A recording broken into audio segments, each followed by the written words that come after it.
Le Lualaba, un chantier à ciel ouvert. Depuis l'avènement de la décentralisation, le Lualaba a entrepris de rattraper le retard, surtout dans les secteurs des infrastructures et celui des services sociaux de base. La multiplication de projets infrastructurels enregistrés ce dernier temps semble confirmer la tendance. Chaque jour, c'est le lancement ou la continuité des chantiers qui sortent des terres.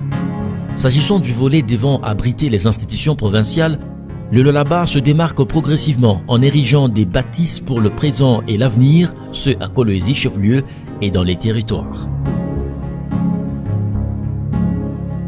Le gouvernorat de province.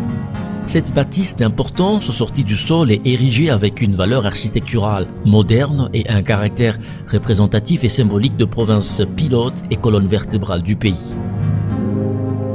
Il se voit couplé du pavillon présidentiel qui ne doit aucunement être confondu avec la résidence en projet.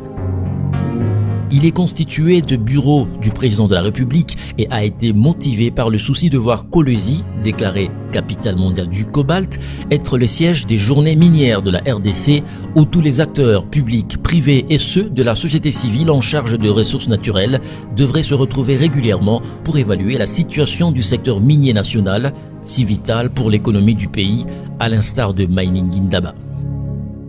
À son extrême, c'est la direction provinciale de la Banque centrale du Congo qui ouvrira également ses portes et évitera au Lualaba de passer par d'autres provinces ou d'autres institutions bancaires et financières.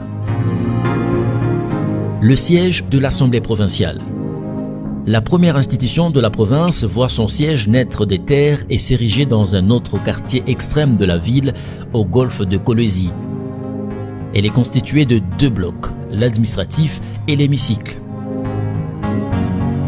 Le désormais célèbre pont de l'alternance, inauguré le 30 juin 2020, jour marquant les 60e anniversaire de l'indépendance de notre pays.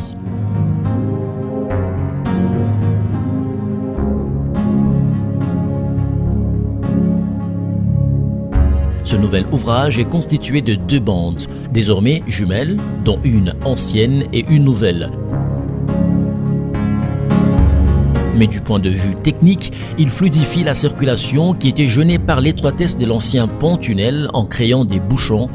Ce n'est plus le cas aujourd'hui. L'éducation et la santé sont également prioritaires dans cet élan de construction. De l'érection des bâtiments à leur équipement, l'enseignement primaire, secondaire et supérieur sont bénéficiaires de transformations pour répondre petit à petit au cahier de charges élaboré lors du Forum pour le développement de la province du Lualaba. Il se constate une forte croissance économique des biens et des personnes dans la ville et une explosion démographique. Ceci fait qu'une énergie impulse l'initiative privée qui l'a compris et investi durablement dans la province car cette dernière montre des signes d'opportunité pour l'avenir. Kolwezi n'est pas le Lualaba. En effet, l'intérieur de la province n'est pas en marge de l'action gouvernementale. Tous les territoires bénéficient de cet élan de développement impulsé selon le plan quinquennal coulé dans le Lualaba Cap 2019-2023, Vision, Atout et Espoir. La voirie urbaine continue son bonhomme de chemin et l'acquisition des ateliers de terrassement et leur déploiement augure une ère plus confiante en rupture avec les souffrances de voir les contrées reliées entre elles et avec le chef-lieu.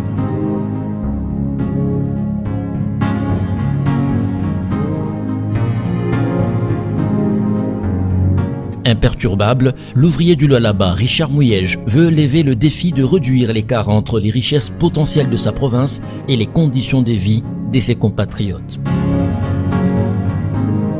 Cet élan des bâtisseurs s'étend et se communique à tous les autres animateurs des entités territoriales décentralisées. Où étions-nous en 2015? Où en sommes-nous aujourd'hui? Oui.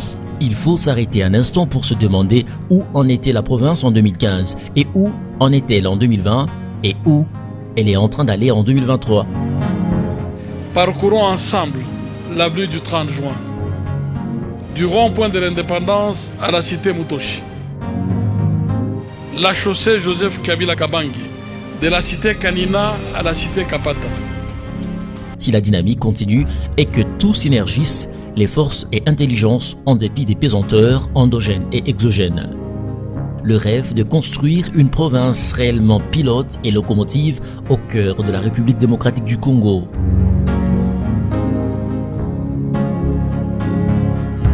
Soyons forts et ensemble, nous ferons des exploits.